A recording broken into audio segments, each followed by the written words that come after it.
Bonjour, bienvenue dans cette webconférence autour du sujet qui concerne le management des connaissances dans l'entreprise.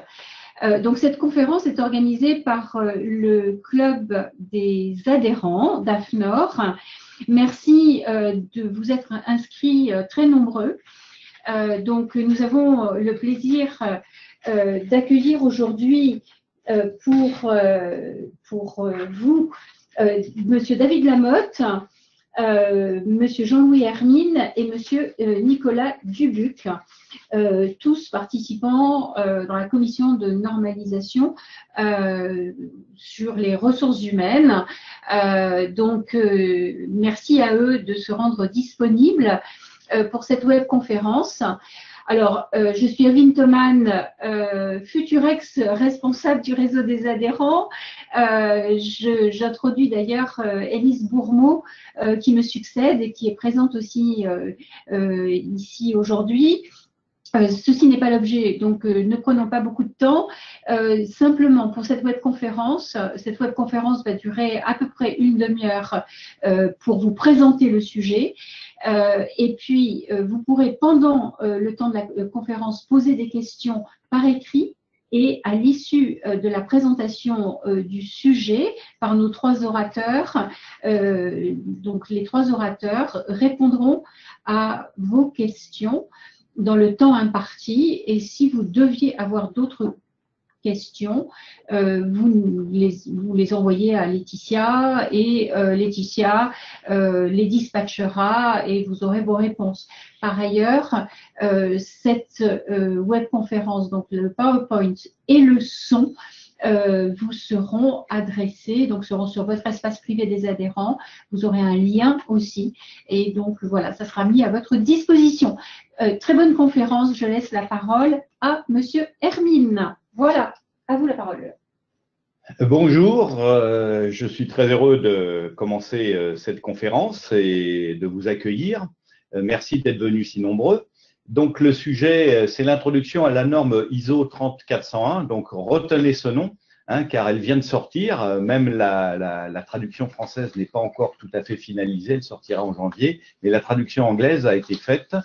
Et enfin, la version anglaise a été faite, et il s'agit d'un sujet crucial actuellement pour les entreprises, c'est-à-dire comment mettre un système de management des connaissances dans l'entreprise. Donc, dans cette commission AFNOR, enfin cette commission ISO, les représentants de l'AFNOR étaient trois, donc moi-même bien sûr, ensuite David Lamotte et Nicolas Dubuc, et c'est nous qui allons vous présenter un petit peu le contenu de cette norme. Alors je vais faire commencer par une introduction dont le thème sera pourquoi la normalisation du management des connaissances. Comment finalement on en est arrivé là, parce que c'est un sujet dont on parle depuis une vingtaine d'années, qui commence à s'implanter dans les entreprises et maintenant qui atteint un stade normatif en quelque sorte.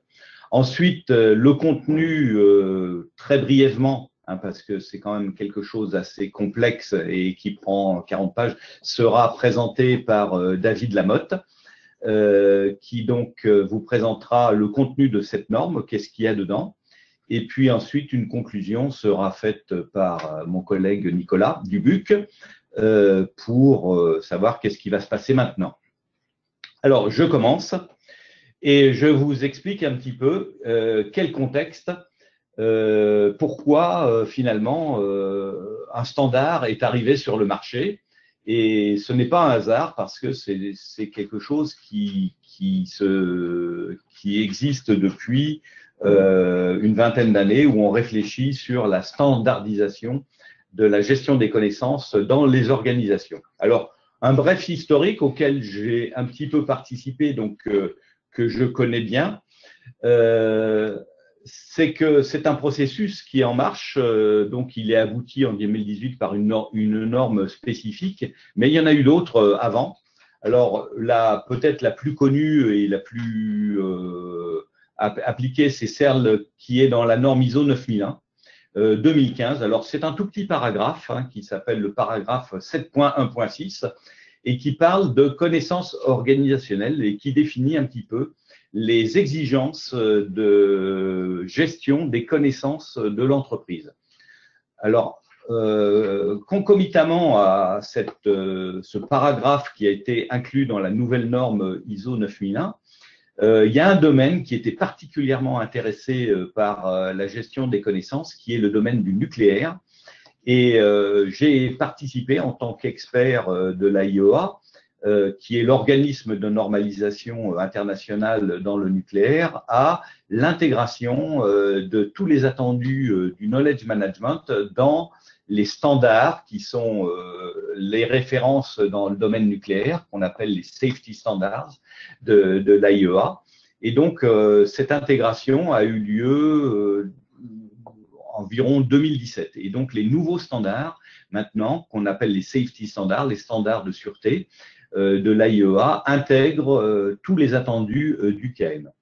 Ensuite, parallèlement à ça, j'ai utilisé ce qu'on appelle, nous, le KM Handbook, qui est un recueil, un référentiel KM qu'on a créé sur lequel on travaille depuis 20 ans au sein d'une association francophone qui s'appelle le Club Gestion des Connaissances et qui regroupe énormément d'entreprises avec lesquelles on a travaillé pour la mise en place d'un système de management des connaissances. Donc, concomitamment à mon travail à l'AIEA, j'ai travaillé sur ce KM Handbook et ça a abouti à la publication en 2007 d'une version finalisée qu'on va faire évoluer en une version 2018 qui va prendre en compte justement la normalisation qui a eu lieu en 2018, donc l'ISO 30401, qui fixe les exigences d'un système de management des connaissances. Donc vous voyez, c'est une longue histoire.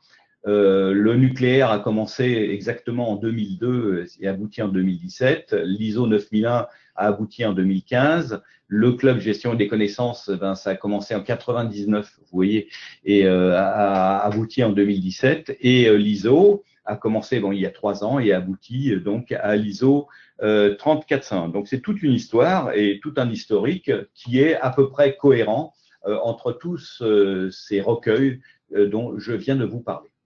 Alors finalement, on va fixer quelques éléments pour savoir de quoi on va parler. Donc, l'ISO 30401 parle de système de management de connaissances et donc c'est les exigences d'un système de management des connaissances. Alors, le but de la norme tel qu'il est affiché dans le texte, alors je vous livre le texte en français, c'est aider les organismes à concevoir un système de management qui valorise et facilite la création de valeur grâce aux connaissances. Donc l'objectif, c'est vraiment la création de valeur, ce qui est normal pour une entreprise, mais fondé sur les connaissances. C'est ça qu'il y a d'un petit peu nouveau par rapport à ce qu'on raconte sur la création de valeur dans l'entreprise. Ensuite, on parle de système, alors il y a 2 mots-clés, système management, donc c'est système de management des connaissances. Et l'objectif de ce système de management, c'est de contribuer à l'atteinte des objectifs stratégiques d'une entreprise. Donc, c'est vraiment un objectif stratégique. Et qu'est-ce que ça veut dire? Gérer les connaissances, c'est préserver, diffuser, partager et faire évoluer le patrimoine de connaissances. Donc ça, c'est le texte même de la norme et je pense que c'est assez clair. Alors, à qui s'adresse cette norme? Alors, les directions, bien sûr, puisqu'il s'agit quand même d'un système de management stratégique, et notamment à les knowledge managers. Alors, le mot knowledge manager est un peu compliqué parce qu'il peut désigner divers niveaux d'action dans le knowledge management, mais c'est tous ceux qui doivent mettre en œuvre ou consolider, puisqu'il en existe toujours un peu, la gestion des connaissances dans l'entreprise. Donc, c'est un aide. C'est des exigences qui s'adressent à eux et qu'ils auront à remplir dans leurs fonctions.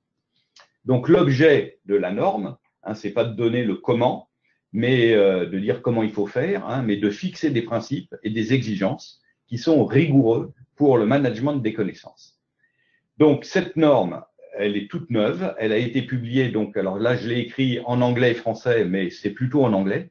Ça a été donc voté par l'Assemblée générale en novembre 2018. Donc, la norme en anglais est disponible et elle sera disponible, bon, la traduction est faite, mais elle sera disponible bientôt en français.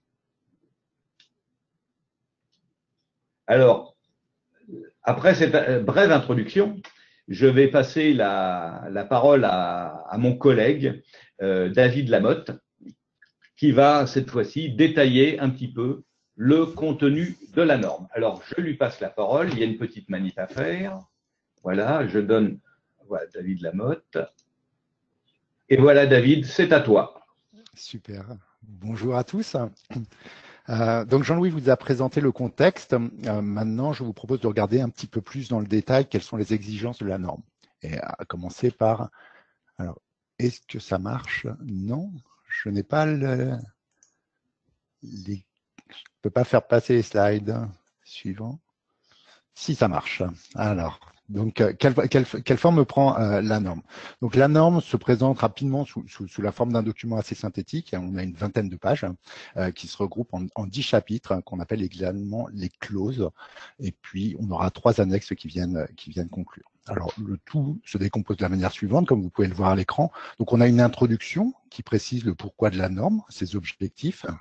Après, on a une série de définitions qui permettent de fixer la terminologie qu'on va utiliser pendant tout le reste de la norme. Après, un chapitre très important qui explique ce que recouvre le management des connaissances dans le contexte d'une organisation. Alors, c'est une partie essentielle pour comprendre exactement le périmètre de la gestion des connaissances au sens de la norme. Une fois qu'on a posé ce cadre, le document va détailler les fonctions qui composent un système de management appliqué au management des connaissances. Jean-Louis en a parlé, et on décrit vraiment un système de management. Et là, ce sont les chapitres de 5 à 10. Enfin, on aura les 3 annexes qui viennent clarifier un peu le champ du knowledge management, notamment au regard d'autres disciplines. Donc voilà pour un premier aperçu. Maintenant, nous allons présenter chacune de ces rubriques. Avant cela, néanmoins, j'aimerais bien faire un détour rapide pour vous expliquer quel est le canevas autour duquel la norme a été écrite. Et cela est important, nous a-t-il semblé, pour comprendre un petit peu l'organisation du document. Alors, il s'agit d'un format type. Et la norme, c'est sa vocation, à définir un ensemble d'exigences en vue de bâtir un système de management appliqué aux connaissances. Mais on est bien sur un système de management. Pour cela, on s'appuie sur une structure type qui a été proposée par l'ISO. Cette structure type, elle va définir de manière générique quels sont les principes d'un système de management. Et après, on va pouvoir appliquer ce système de management aux différentes disciplines. Alors, pour l'histoire, cette approche, elle date de 2012 et on la retrouve désormais comme trame de fond des principaux standards portant sur un système de management. On pourra citer dans sa dernière version ISO 9001 qui depuis 2015 intègre cette structure. Alors l'intérêt d'un format standardisé, vous l'avez à l'écran, le premier objectif, c'est de permettre une compatibilité et une meilleure intégration entre les différents systèmes de management et ce que j'ai dit tout à l'heure, indépendamment de leur discipline. On parle alors d'un système de management intégré. Ainsi, une organisation qui appliquera la norme dans une discipline particulière pourra plus facilement l'appliquer ou appliquer des principes similaires dans une autre discipline. Par exemple, si on prend les exigences d'un système de management de la qualité, elles pourront être adaptées pour certaines d'entre elles dans un système de management des connaissances. Alors, pour définir ce standard, ISO a fixé différents principes, mais il y en a 3 qui nous semblent importants. Donc, le premier principe qui était, excusez-moi, la compatibilité, donc dont je viens de parler. Le deuxième principe qui est la flexibilité. Alors, ce principe de la flexibilité, il dit que les organisations, que les recommandations, doivent pouvoir s'appliquer à tout type d'organisation, quelle que soit sa taille, son secteur d'activité ou son objet social. Il y a une autre idée derrière la notion de flexibilité, c'est celle de la standardisation, que la standardisation ne doit pas déboucher sur des systèmes homogènes qui interdiraient la différenciation. Dans le cas de la gestion des connaissances, c'est d'autant plus important si l'on considère, on y reviendra, que la gestion des connaissances peut être un facteur de compétitivité. Donc, n'aboutissons pas à des organisations qui, au final, seraient homogènes. Dernier principe, c'est celui de la simplicité d'utilisation, l'idée étant qu'un non-expert puisse comprendre la norme et ses exigences. Donc voilà rapidement pour le cadre. Maintenant, je vous propose de voir plus en détail ce que couvre la norme en commençant par l'introduction. Alors l'introduction, elle va permettre de préciser différentes choses. Le pourquoi de la norme d'abord, mais là Jean-Louis vient d'en parler.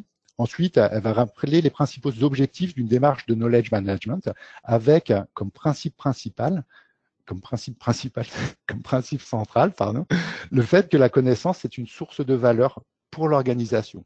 Plus précisément, on va reconnaître la valeur de la connaissance comme un facteur de performance, d'efficacité, ou je viens d'en parler, de différenciation.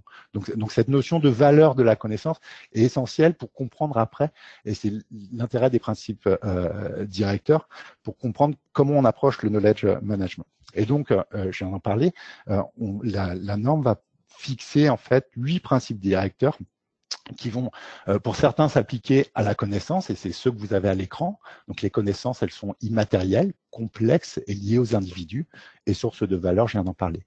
D'autres principes s'intéressent plus au management des connaissances.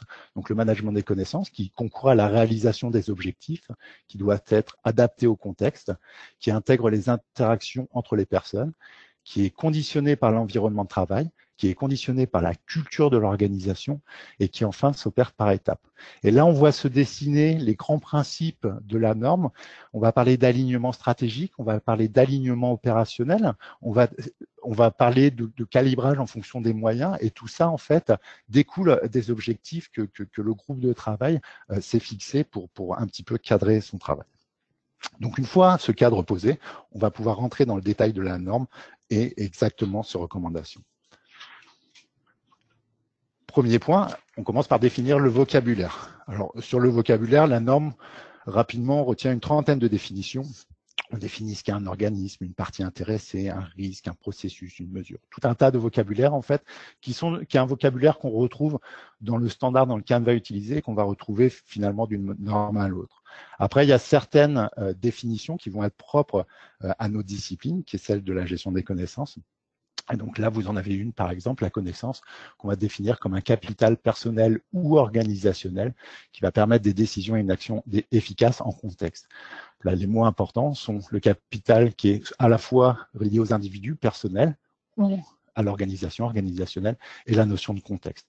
Derrière, on précise, et c'est l'objet des notes, les connaissances qui vont s'acquérir par apprentissage ou expérience. Donc, on va avoir une dizaine, j'ai dit une trentaine de définitions. Il y en a 10 plus particulièrement qui s'appliquent à notre discipline, qui est celle de la gestion des connaissances. Je vous en ai là sélectionné une autre, la collaboration. Donc, la collaboration qui est une approche volontaire qui vise à travailler ensemble de manière transversale sur un objectif commun et concerté. On va parler de co-création, on va parler de ces choses-là. Donc, on définit certains mots, certains concepts pour être sûr qu'il y ait une bonne entente et qu'on comprenne exactement ce dont on va parler. Donc voilà. À ce stade, on a défini exactement quels étaient les enjeux de la norme, et c'est notre introduction. Et puis, on a précisé quel était le vocabulaire. Il reste donc maintenant à expliquer quel est le périmètre de management des connaissances appliqué à notre discipline. Et c'est ce qu'on va appeler le champ d'application, et c'est ce qu'on va retrouver sur, donc si vous retrouvez les paragraphes, cette fameuse clause 4 que je vous présente maintenant. Alors, la clause 4, elle s'appelle le contexte de l'organisme, et on parle d'organisme et non d'organisation. Donc, la clause 4, d'abord, elle va chercher à fixer le périmètre d'un système de knowledge management ou de management des connaissances. Donc, en fait, l'introduction et les définitions, elles ont défini ce qu'était un système de management, mais elle n'a pas défini ce qui le caractérisait. Et donc, c'est l'enjeu de la clause 4 qui va de définir justement ce qui le caractérise. Pour cela, elle le fait en 5 étapes. La première étape consiste à s'assurer qu'on a bien identifié quels sont les enjeux, et les enjeux, ils peuvent être internes ou externes, et par extension, les résultats attendus pour le management des connaissances. C'est la première étape, si vous voulez. Pour cela, et pour que cela soit cohérent, on va regarder quels sont les besoins et les attentes de l'organisation. On s'assure notamment que l'on a bien identifié ce qu'on appelle les parties intéressées, le qui, leurs besoins, c'est le quoi, et les conditions qui justifient les dits besoins. On va appeler ça le quand. On va également identifier les priorités de certains besoins, certains pouvant être plus justifiés que d'autres, et cette notion de priorisation est aussi importante pour identifier le périmètre. Enfin, il va falloir établir ce qu'on appelle le domaine de connaissance sur lesquels on va apporter notre effort. On va déterminer ces domaines en fonction de la valeur ajoutée, de la criticité, par exemple le risque de perte d'information, si une information est sensible ou risque d'être perdue, le départ d'un collaborateur à la retraite, par exemple, un changement dans l'organisation, à ce moment-là, c'est là où on va définir en fait certaines priorités et c'est comme ça qu'on va déterminer notre domaine d'application du management system. Donc à ce stade, on a défini les domaines d'application en fonction des enjeux et des exigences. Il reste à définir comment le système KM va s'opérer. Donc c'est quoi? C'est les processus qui vont être nécessaires au système et la manière dont s'organisent leurs interactions. C'est le reste de la clause 4. En effet, une fois que ces domaines de connaissances ont été identifiés, on doit s'intéresser aux différentes dimensions qui sont recouvertes par le système de management. Pour cela, on va regarder 3 choses, et c'est ce que vous avez à l'écran. La première chose qu'on va regarder, ce sont ce qu'on appelle les activités ou le développement des connaissances.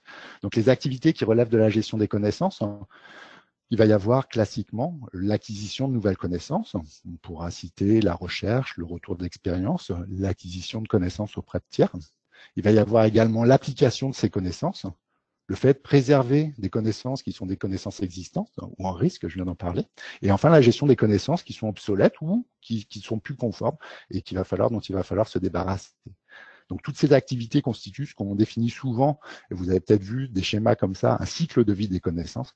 Et c'est pour ça qu'on parle de développement des connaissances. Le deuxième temps, c'est qu'une fois que ces activités sont identifiées, il faut établir comment les transformations s'opèrent et comment la connaissance est transmise. Comme exemple d'activité, on pourra parler des activités de co-création, de la codification, d'activités de synthèse ou un briefing. Dans notre jargon de knowledge manager, on parlera d'interaction humaine, de représentation, d'agrégation, d'assimilation, d'apprentissage. Tout ça encore couvre ces fonctions, ces activités de transmission et de transformation de la connaissance. Enfin, on regarde les facteurs facilitateurs, en anglais les enablers. Et là, classiquement, on en retient 5, le capital humain, les processus, la technologie et les infrastructures, la gouvernance et enfin la culture.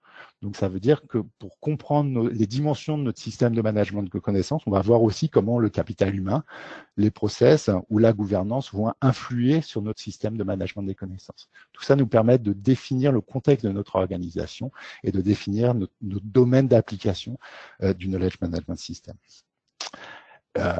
Les 3 dimensions qui ont été évoquées, le développement, la transmission ou les éléments facilitateurs, bien évidemment, elles ne sont pas exclusives. Elles se combinent les unes aux autres pour permettre de cerner le système de management des connaissances dans toute sa complexité. En tout cas, dans toutes ses dimensions, et il faut le reconnaître, une certaine complexité. Dernier point, et c'est important, la norme revient sur la dimension culturelle. On le sait, un système de management, quel qu'il soit, est directement dépendant de la culture organisationnelle dans laquelle il se déploie. Cela sera d'autant plus le cas dans le cas d'un système de management des connaissances où le facteur humain tient une part prépondérante. Il s'agit donc de s'assurer que la culture de l'organisation supporte le système KM. Alors, qu'est-ce qu'on a dit ?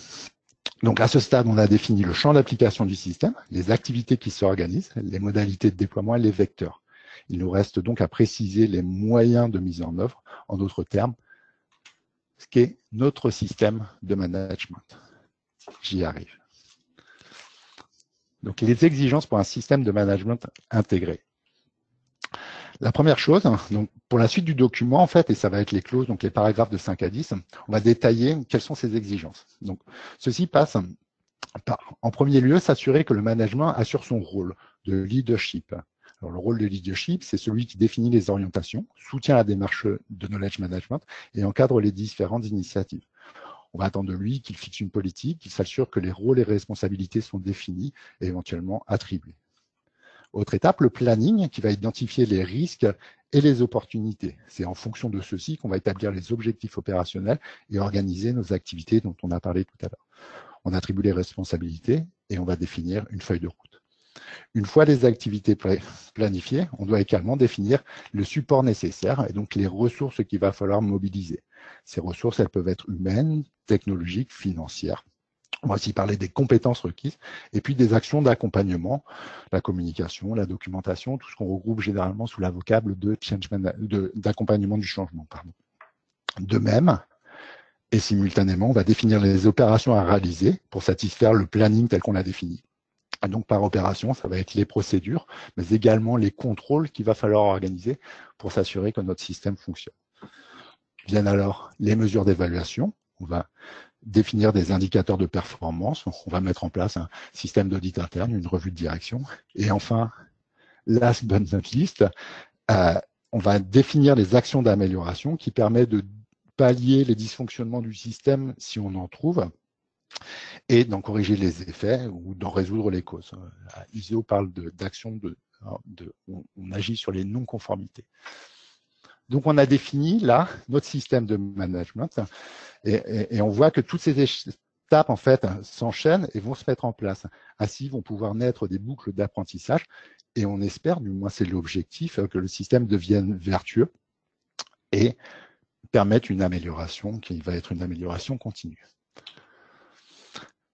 Alors, au final, le schéma qu'on a, en fait, revient à un schéma assez classique dont certains d'entre vous sont certains familiers, qui est le schéma du Plan Do Check Act, ou PDCA. En français, on dirait planifier, déployer, contrôler et ajuster. Et donc, c'est ce schéma-là, en fait, qui est le schéma du système de management qui est utilisé par la norme. Alors, petite remarque, la norme 3401 ne fait pas de référence explicite au système PDCA, mais c'est bien cette logique et cette approche qu'on le retrouve. D'autres normes qui utilisent le même canevas, 14001, 45001, font une référence plus explicite. Mais ce qui est important, c'est de comprendre qu'on est effectivement dans cette logique du Plan Do Check Act. Une fois que le modèle de PDCA est compris, on voit que la séquence elle-même ne peut s'organiser que si on définit la cible, à savoir quels sont les enjeux en fait auxquels va s'adresser notre système de management. De même, on va définir les besoins auxquels on va s'intéresser. Une fois qu'on a fini ça, on se souvient de notre clause 4 qui permet d'établir le contexte de l'organisation, les périmètres de connaissances et les activités qui s'organisent. On a donc là défini notre système et c'est ce que vous avez, c'est ce que vous voyez à l'écran. La dernière étape, c'est qu'on s'assure que le système en place répond bien aux attentes, et en d'autres mots, qu'on remplit les objectifs. Et encore une fois, ces objectifs qui sont les résultats attendus ont été définis dans notre clause 4. On voit ici en quoi la norme propose une approche qu'on peut qualifier de systémique. Alors pourquoi systémique? D'une part parce qu'elle s'inscrit dans un cycle, le PDCA, et d'autre part parce qu'elle considère l'organisation dans son ensemble. On en a parlé quand on a parlé de la clause 4, mais aussi des autres clauses. C'est-à-dire, on va regarder toutes les fonctions de l'entreprise, les acteurs, les processus, la motivation, les contrôles et la manière dont tout ça s'articule. Et on comprend mieux maintenant pourquoi on va parler d'un système de management intégré, puisque c'est toutes ces interactions qu'il va falloir considérer pour mettre en place notre système de management des connaissances. Pour finir, je vais passer rapidement là-dessus. Notre modèle, il est complet que si on la présente sous la forme d'une progression vers davantage d'efficacité. Et pour ceux qui sont familiers avec le modèle de PDCA, on retrouve souvent ce schéma qui est le schéma d'amélioration continue et qui se présente sous la forme d'itérations successives. Rappelons-le, c'était l'un des 8 objectifs qu'on avait fixés, qu'on avait définis dans l'introduction, qui était ce principe itératif en fait et des itérations successives. L'objectif, elle est donc bien de créer un cercle vertueux qui va permettre cette amélioration continue. D'accord ? Qu'est-ce qui se passe ? Dès la deuxième itération, l'étape acte va mettre en œuvre les changements étudiés en utilisant la connaissance acquise au moment des étapes précédentes. Donc voilà, l'étape plan va donc amener un nouveau projet à se réaliser et donc une nouvelle planification à établir et c'est comme ça que la roue tourne, si vous voulez, et que le système se met en place. Pour éviter de revenir en arrière, cependant, il faut prévoir ce qu'on va appeler une assurance qualité. Par exemple, on va organiser des audits réguliers ou mettre en place un système documentaire qui va capitaliser sur les pratiques et les décisions. C'est ce que permet le standard et ce que prévoit le standard en définissant les exigences auxquelles l'organisme doit se conformer. Et donc, on voit apparaître ici les cales et l'objectif de cette norme-là, c'est de permettre justement cette progression vertueuse et cette amélioration continue en évitant qu'on retourne en arrière. Notons enfin que d'un cycle à l'autre, et à mesure que le système de management s'affirme et va gagner en maturité, le périmètre de la gestion des connaissances, si vous vous en souvenez, c'est ce dont on a parlé dans la clause 4, il va lui aussi s'agrandir. Et donc, on comprend mieux ici le rôle du standard et le déroulé qu'il suit pour améliorer en continu et de manière progressive le management des connaissances. Donc voilà, vous avez ici un rapide aperçu de ce qu'est la norme et ses principales dispositions, ses objectifs, son périmètre et les activités requises. Avant de passer la parole à Nicolas pour la conclusion, je voulais juste rapidement évoquer les annexes qui viennent conclure le document. Et donc, j'ai appelé cette partie-là pour approfondir. Donc, les annexes, la norme, en fait, se conclut par 3 annexes dans la finalité de lever certaines ambiguïtés quant au périmètre de la norme. Nous l'avons dit, la norme, elle n'est pas exclusivement destinée à des experts des problématiques de gestion des connaissances. Donc, le groupe de travail auquel nous participions a jugé utile de préciser certaines notions, d'où l'idée d'avoir ces annexes. La première annexe, elle aborde la question de la diversité des formes de connaissances. On va parler de connaissances tacites ou de connaissances explicites. Les connaissances sont codifiées ou non codifiées. Chacune de ces formes témoigne d'un contexte particulier, d'usage particulier. Et le système de management des connaissances qui va viser, c'est le passage peut-être d'une forme à l'autre. Donc, ce qui est important, c'est de comprendre en fait quelles sont ces différentes formes pour aussi comprendre que le système de management des connaissances s'adresse à l'ensemble de ces formes.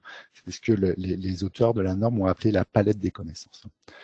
La deuxième annexe, l'annexe B, elle explique en quoi la gestion des connaissances est une discipline à part entière. Et on va la comparer avec d'autres disciplines qui sont adjacentes ou avec lesquelles elle est parfois confondue. Le management de l'information, la gestion des données, l'intelligence économique. Et on comprend et on explique dans cette annexe qu'est-ce qui fait la spécificité du management des connaissances et pourquoi on ne peut pas la confondre avec d'autres disciplines. La dernière annexe revient sur cette notion de culture de management des connaissances. Et donc, c'est un point qui a été abordé à différents moments dans la norme, mais c'est quelque chose, compte tenu du facteur humain, et rappelez-vous un des principes qui était de dire que la connaissance dérivait ou venait des humains, donc cette caractéristique interpersonnelle de la connaissance. Et donc, on revient là dans la culture de management des connaissances. Et on explique dans cette annexe quels sont les enjeux et quels sont les facteurs qui viennent renforcer un système de management des connaissances par le biais de la culture, donc renforcer une culture de management des connaissances. Donc voilà rapidement un bref aperçu de ce que beaucoup de praticiens du knowledge management attendaient. Et donc de cette norme qui nous propose un cadre que nous, personnellement, considérons comme utile pour une organisation qui souhaiterait mettre en place un système de management des connaissances. Voilà, je reste maintenant la parole à mon ami Nicolas, qui va vous résumer les principaux points abordés et puis nous faire part de notre conclusion. Merci. Vous m'entendez? Bon, vous m'entendez visiblement. Bonjour à toutes et à tous. Oui, comme le vient de le signaler David, le point important pour nous, c'était de contribuer en tant que praticien à la rédaction de cette norme. C'était vraiment un point essentiel et on a beaucoup travaillé dans ce sens-là. Aujourd'hui, le résultat final, c'est que cette norme, pour nous, c'est un cadre de travail avec la grille de lecture qu'a apporté David de cette notion de PDCA, mais c'est vraiment un cadre de travail. Ça se veut être une aide et c'est vraiment dans ce sens-là que pour nous, on l'a élaboré. C'est une espèce de grande checklist où tous les points importants de ce dispositif sont pris en compte. Et le troisième point important pour nous, et j'avoue qu'on a beaucoup travaillé dans ce sens-là, c'est d'avoir un document compréhensible, en français, lisible et quelque part agréable à lire. On a vraiment travaillé dans ce sens-là, éviter les jargons, éviter les acronymes incompréhensibles pour que vraiment on puisse se dire ce document, il s'adresse à tout le monde. Alors, je peux passer à la suivante. Voilà. Donc, en synthèse, qu'est-ce qu'on a voulu retenir de cette norme et ce qu'on voudrait sortir? La première des choses, pour nous, c'est vraiment de se dire c'est une norme pour tous. Pour toutes les entreprises, les grandes, les petites, pour les entreprises industrielles ou services, c'est vraiment une norme qui a vocation de pouvoir s'appliquer. Certes, les exigences sont précisées, mais elles peuvent s'appliquer vraiment à tout type d'entreprise et à tout type d'activité. La deuxième notion pour nous extrêmement importante, c'est que cette norme, on peut l'appliquer à notre propre rythme.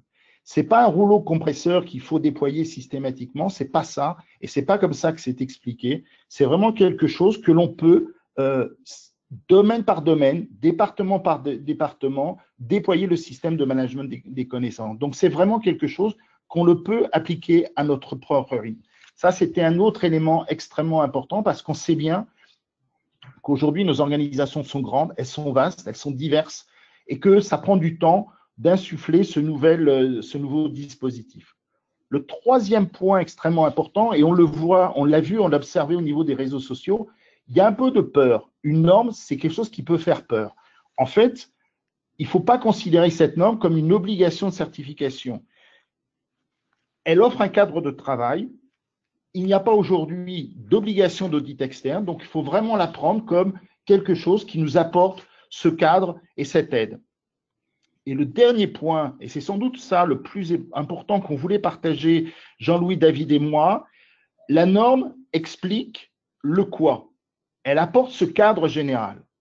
Et en fait, maintenant, il reste beaucoup de travail à faire. Et le message qu'on voulait partager avec vous, c'est que c'est peut-être le moment, l'opportunité qu'entre praticiens de ce knowledge management, nous passions ensemble à ce comment et que nous partagions beaucoup plus ces outils du comment parce qu'ils ne sont pas explicités dans la norme, mais il va falloir qu'on les travaille tous ensemble. Comment on fait un diagnostic, comment on identifie une cartographie d'informations critiques, comment on met des dispositifs de transmission de connaissances, comment on met en place des indicateurs pertinents. Tous ces éléments-là, ce qu'on vous propose, c'est de les travailler dans les structures qui existent et qu'on partage dans un esprit de management des connaissances beaucoup plus ces différents outils. Voilà ce qu'on voulait partager avec vous. C'est synthétique, mais ça nous semblait être les 4 points essentiels qu'on voulait partager.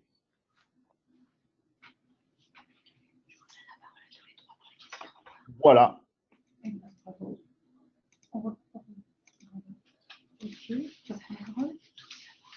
Voilà. Bien. Comment? Voilà. Donc, et on peut répondre aux questions.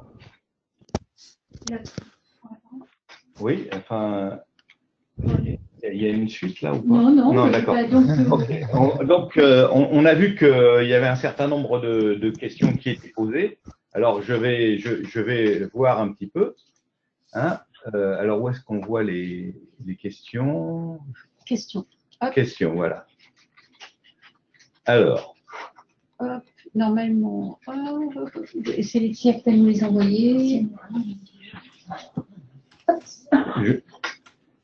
J'essaye de voir les questions. Voilà, je regarde un petit peu.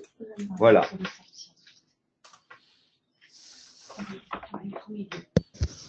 Merci pour toutes vos questions, déjà, parce qu'il y en a un certain nombre. Donc, on va les traiter. Enfin, peut-être pas tous ensemble. Merci déjà aux orateurs. Bravo pour la clarté de votre présentation, successive sur la norme. Et voilà. Hop. Alors, on va les prendre. Alors, on va les prendre une par une. Hein. Donc, la première question, on s'y attendait d'ailleurs. C'est est-ce qu'une certification ISO 9001 nécessitera de certifier le KM selon ISO 30401? Alors là, je ne suis pas un spécialiste de la certification, mais j'ai l'impression que les normes sont indépendantes. Alors déjà, si on regarde ce qui est demandé, l'exigence de ISO 9001, hein, c'est simplement de prouver qu'on a un système de KM. Hein, en gros, de disant, voilà, est-ce que vos connaissances organisationnelles sont bien gérées? Bon, il y a à peu près, vous savez, ça fait quelques lignes. Hein, donc, dans ce paragraphe, c'est 1.1.6 là. Donc, ça veut dire, en gros, est-ce que vous avez un système de KM? Et il faut prouver ce genre de choses.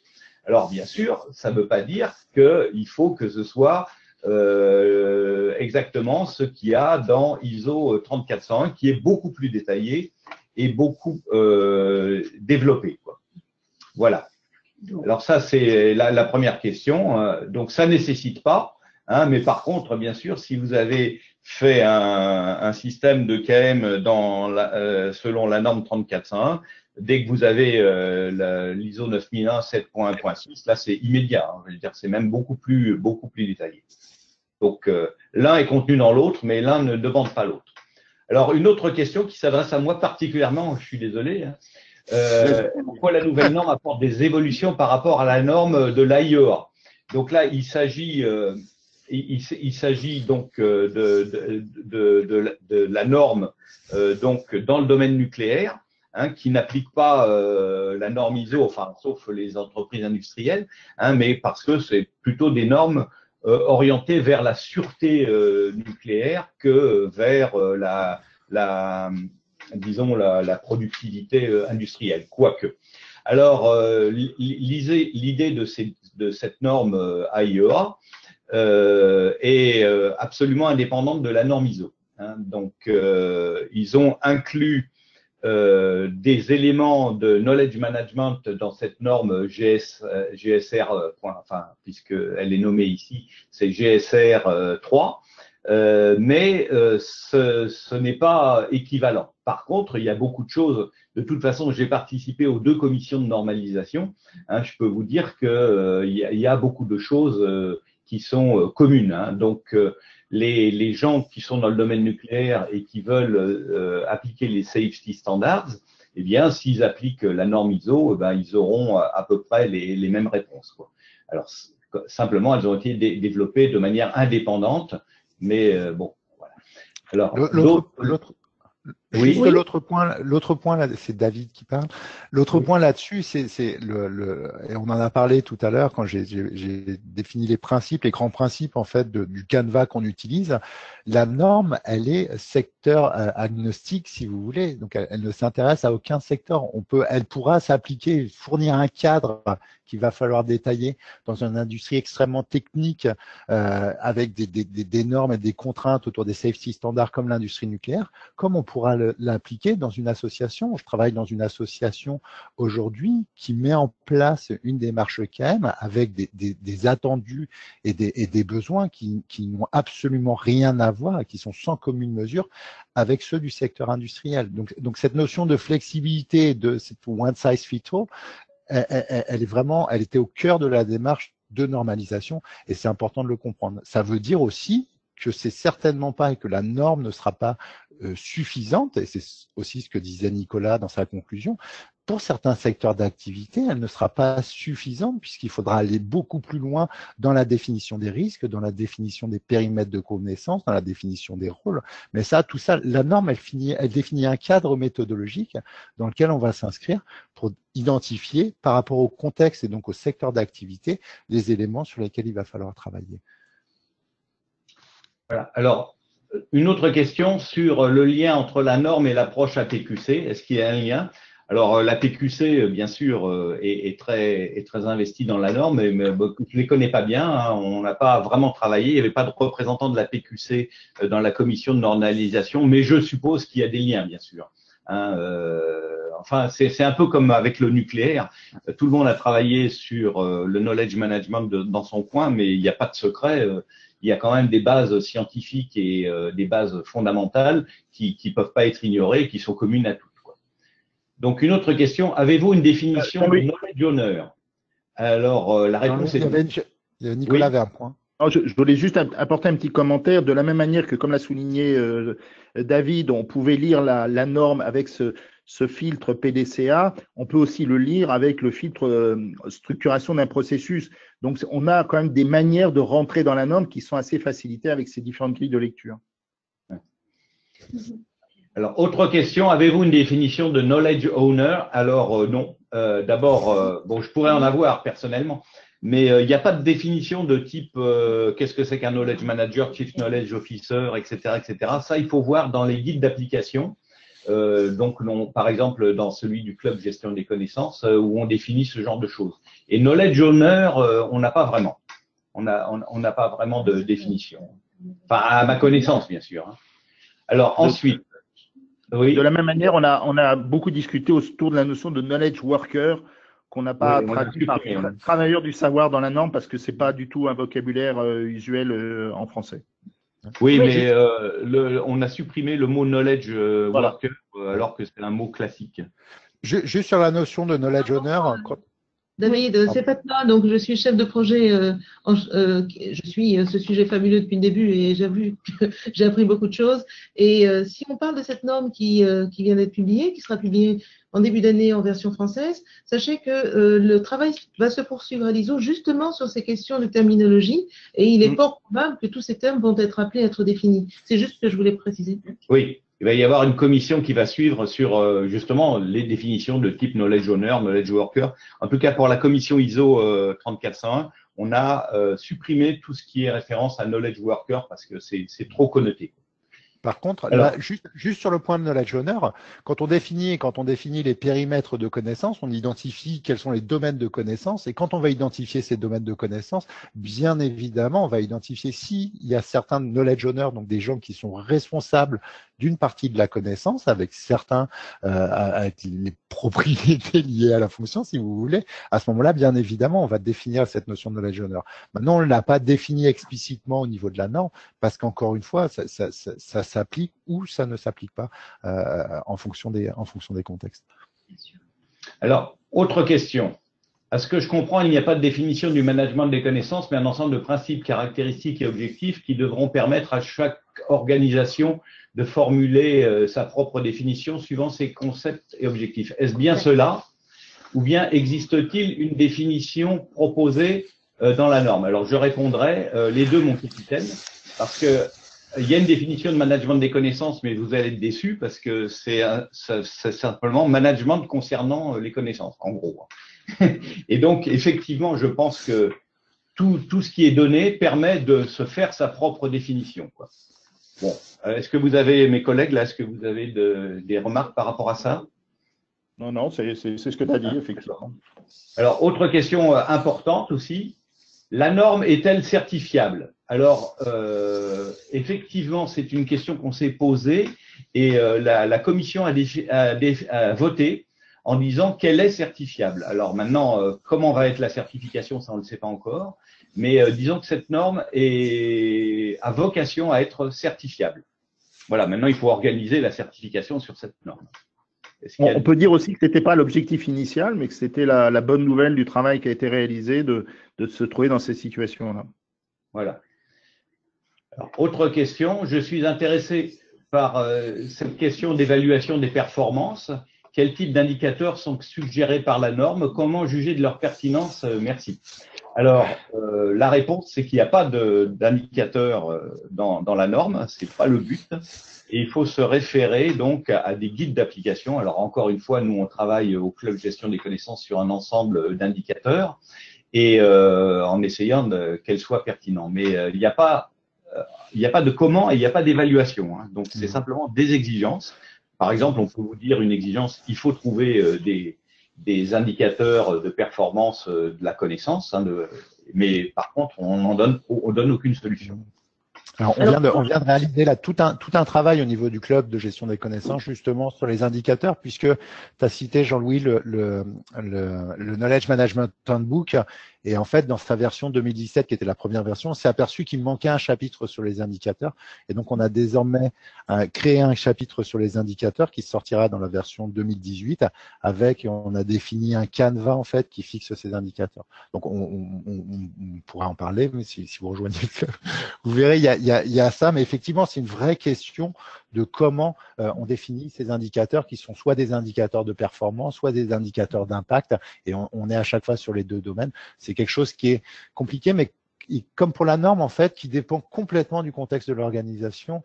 Je crois, Nicolas, que tu avais fait un recensement des indicateurs, des indicateurs les plus courants.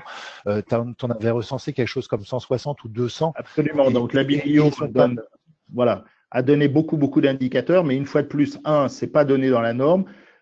C'est à nous, en fonction des contextes, en fonction de l'entreprise, de choisir le meilleur indicateur pour effectivement montrer l'efficacité, la progression du système de management des connaissances qu'on veut mettre en place.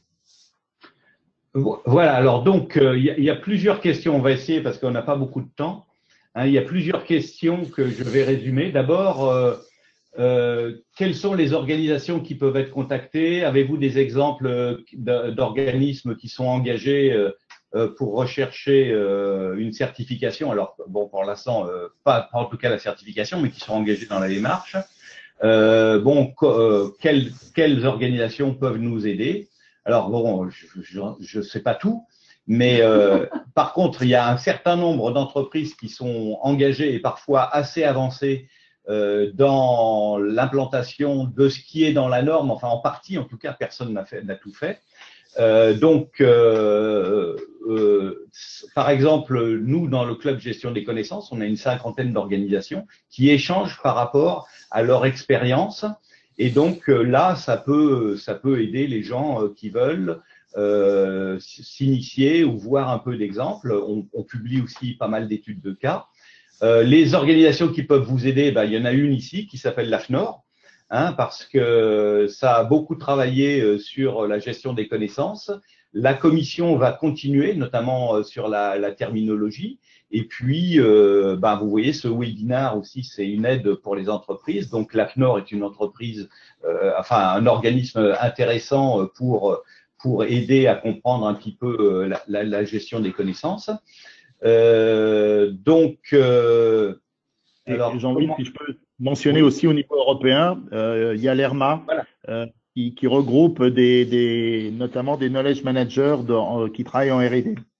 Oui. Alors Nicolas justement est le chairman de la commission KM au sein d'une entreprise, d'une organisation qui s'appelle l'ERMA, qui a une commission KM et dans laquelle on peut voir beaucoup d'entreprises européennes et non des moindres qui sont engagées dans le processus KM.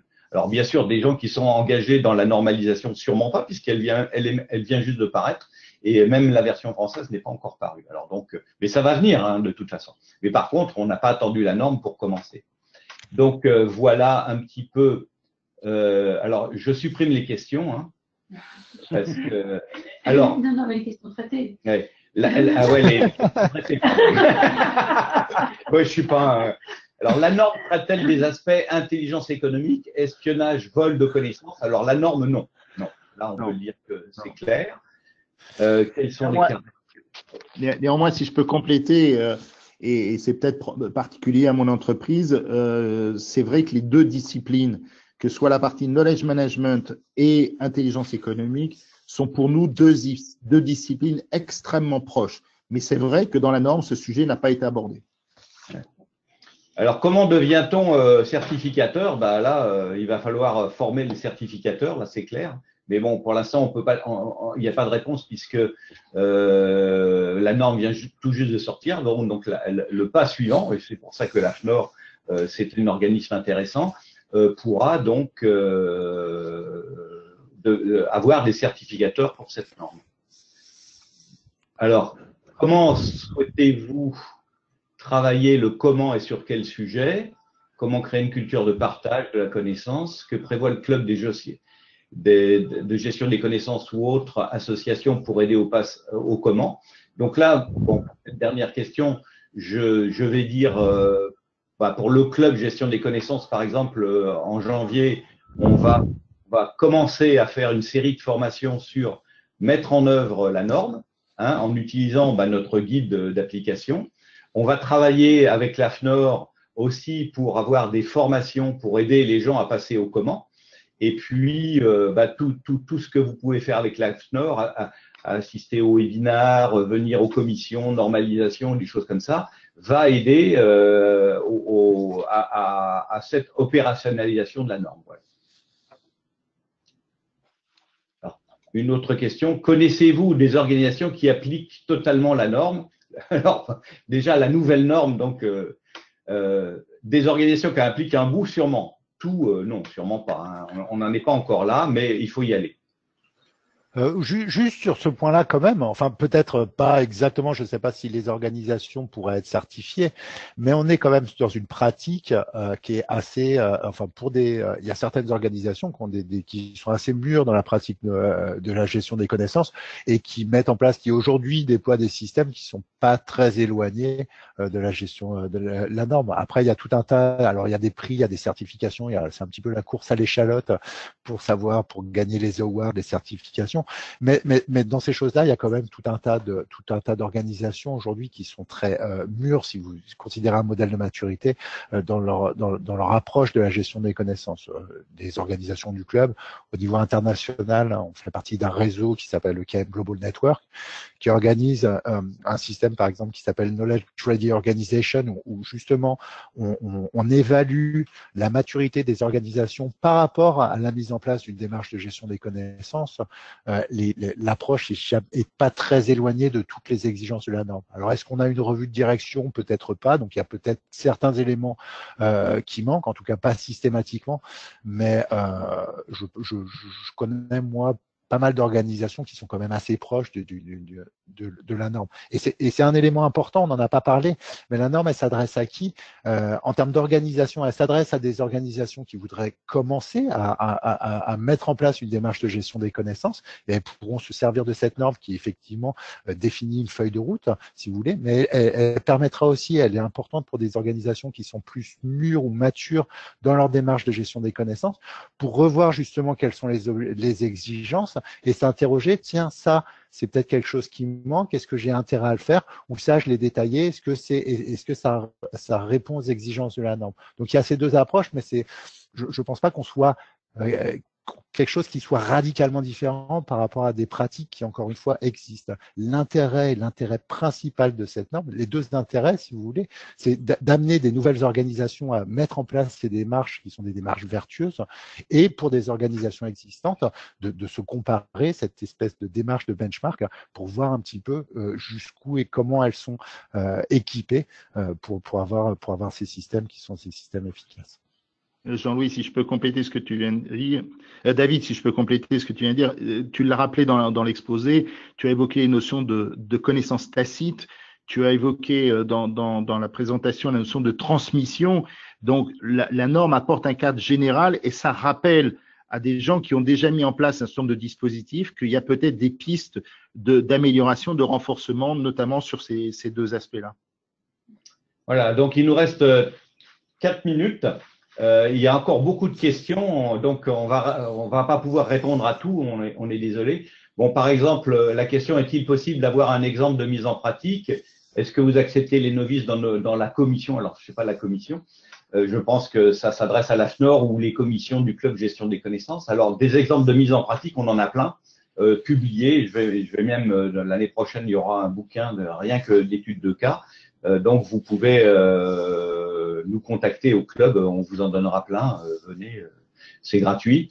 Et puis, la participation aux commissions, bon, alors si c'est les commissions AFNOR, il y a des règles, hein, donc tu peux dire. Alors, je vous annonce, mais en tout cas, c'est une idée qu'on vient de partager il y a moins d'une heure ensemble.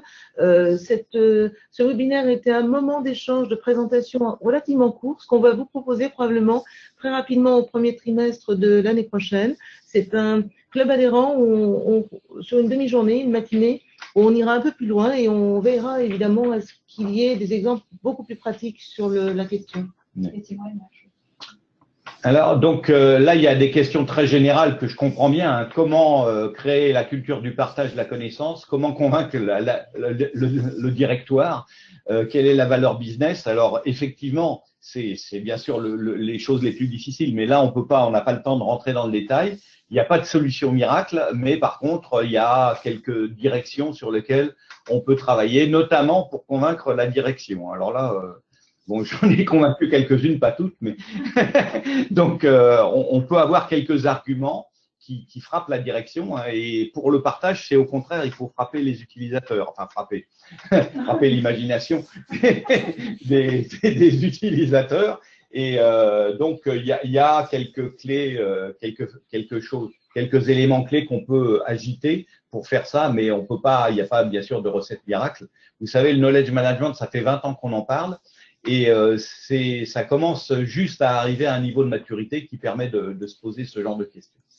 Voilà. Néanmoins, Jean-Louis, en complément exactement de ce que tu viens de dire, il faut aussi qu'on profite de cet événement parce que faut avoir réalisé que c'est quand même la toute première norme dans le domaine du management des connaissances. Il y a un effet de curiosité et je peux vous dire qu'en interne dans mon entreprise, cet effet de curiosité, il est réel. Donc, profitons de ces moments-là pour valoriser, faire connaître notre discipline au travers de cette première publication de cette première norme. Alors, à ceux qui veulent nous rejoindre et continuer, poursuivre le débat avec d'autres experts en France et dans le monde, bien, vous pouvez simplement prendre contact avec moi, donc Fatma Ben Salem à l'AFNOR. Il y aura les coordonnées dans le follow-up et on se fera un plaisir de vous accompagner dans la montée en puissance sur cette question. Voilà. Je crois qu'on peut remercier tout le monde, hein, donc de votre participation et puis tous les participants. Alors, je me remercie moi-même. Voilà. On n'est jamais mieux servi. Et puis, le mot de conclusion, alors. Merci à tout le monde. Merci à Laetitia d'avoir organisé tout ça aussi. Avec Fatma, vous allez être destinataire d'ici peu de temps du lien vers la présentation en PDF, le lien qui vous permet aussi d'avoir l'oral. Vous pourrez en faire bon usage. Donc, vous aurez les coordonnées de Fatma Ben Salem.